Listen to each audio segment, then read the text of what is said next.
Breaking down hypermasculinity and actually showing that within masculinity there's room for feelings, there's room for us to also approach our feminine side as well, and not be afraid to show all of us. As far as the Brown Boy Project, just being able to be in the same space as someone who is not, who is heterosexual, and being able to share our likes and differences, and just coming together as one without any kind of confusion, and just really being able to ask the questions that we need to ask to learn more about each other, and kind of focus on our own individuality at the same time.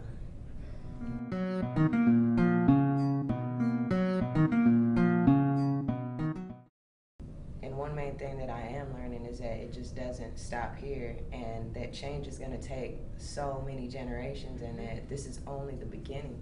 And so it's just really inspiring to be able to be around people like this who have been doing it for so long, and then, like they were mentioning earlier, they're passing the baton down, so now it's our turn to take responsibility and kind of step up for our youth and our younger generation, because we're still youth, kind of, so it's like we can relate to the youth, and we're still open-minded enough to embrace change. Right. I think also another important thing that I've learned today is just being here with everybody in the diverse crowd and everything. Is kind of like we all serve a purpose, like us for the LGBT. It's always something that we can do for to move people forward with whatever movements we're doing. We're all doing something to help the advancement of us being better human beings. So just that in general is just great. It's an amazing place to be, inspiring, definitely.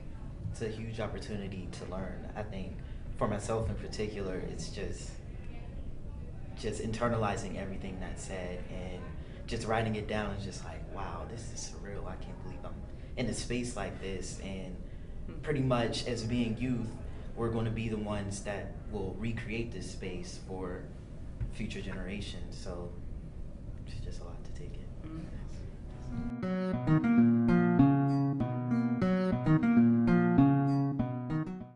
Something that I craved when I went to Brown Boy was having like a discussion around like male privilege, having a discussion around, masculinity that centered women and centered gender justice in the middle of that.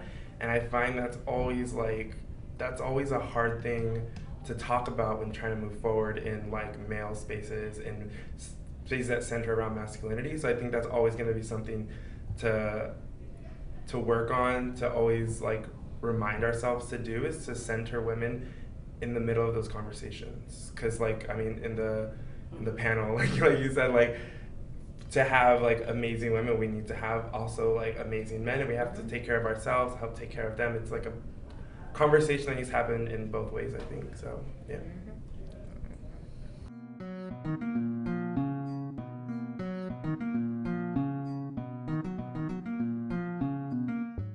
Brown boy. Brown boy. Thank you very much. That fast. Whose folder is this? We're gonna